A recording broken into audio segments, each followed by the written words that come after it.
On the night of December 24th, 1945, a house in a small American town burns to the ground. Inside, 5 children were sleeping. By morning, when the fire was finally out, investigators expected to find charred bones, teeth, something. But in that pile of ash, there was nothing. Not a single bone, not a single tooth, as if all 5 children had vanished before the fire ever touched them. And years later, their mother would receive an envelope in the mail that would turn this entire case upside down. Welcome back to another video on Facto Mayank. Our story begins in Fayetteville, West Virginia. This is where the Sodder family lived. George Sodder ran a small trucking and coal business, and along with his wife Jennie, they were raising 10 children. On the night of December 24th, 1945, the night before Christmas, Jennie was home with 9 of the children. The oldest son was away that night. After dinner, the kids played for a while before slowly heading off to bed. But earlier that same evening, something strange had happened. A stranger had shown up at the house asking odd questions about the family's life insurance policy. Before leaving, he made an unsettling remark that the house was going to burn down someday, and the children would pay for it. George brushed it off as a bad joke. Just after midnight, Jennie was woken up by the phone ringing. A woman's voice on the other end, laughing, glasses clinking in the background like a party. Jennie assumed it was a wrong number and hung up. But when she got up to go back to bed, she noticed every light in the house was on, and the front door, which she had locked herself, was standing wide open. Minutes later, she smelled smoke. She ran upstairs and found flames already climbing toward the ceiling. Jennie and 4 of the children managed to escape, but the other 5, ranging in age from 5 to 14, were trapped inside. The staircase was already engulfed. George tried to reach a ladder that was always kept by the house to get to the upper windows, but the ladder was missing. Then he tried starting his 2 work trucks, planning to drive them next to the house and climb up. Both trucks, which ran perfectly fine every single day, refused to start that night. They tried calling the fire department. The phone line was dead, as if someone had deliberately cut it. A neighbor drove into town to raise the alarm in person.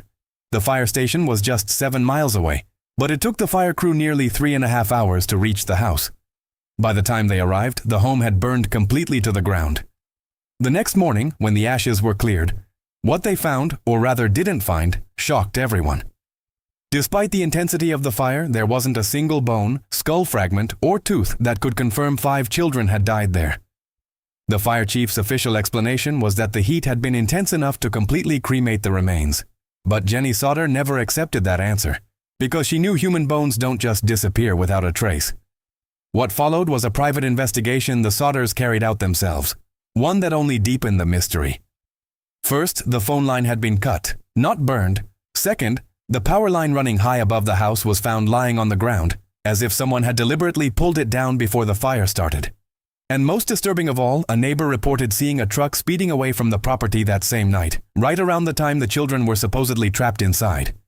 An insurance investigation later found no faults in the home's wiring, ruling out an electrical short circuit as the cause. George eventually had the property excavated, and searchers did find some small bone fragments. But when sent for testing, the lab reported they weren't human at all. They were animal remains, believed to be beef liver.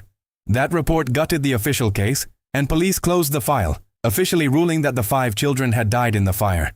But Jennie Sodder refused to let it go. She put up posters with her children's photos across town and eventually built a massive billboard along the highway, one that stood for decades. Then, in 1968, Jennie received an envelope in the mail.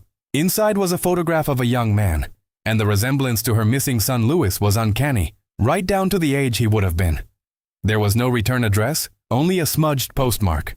On the back, a few cryptic lines were written, words that offered no clear answer and no real clue either. Jennie hired a private investigator, but the photograph's authenticity could never be confirmed. Some theories point to organized crime, since George had publicly spoken out against Italy's fascist government before the war, and some believe the children were taken as retaliation. Others maintain it really was a tragic accident, one that decades of rumor and grief turned into a legend.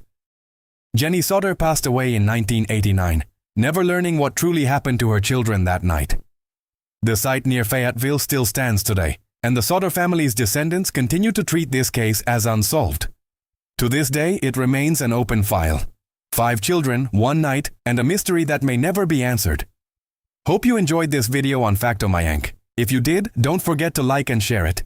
Thank you so much for all your love and comments.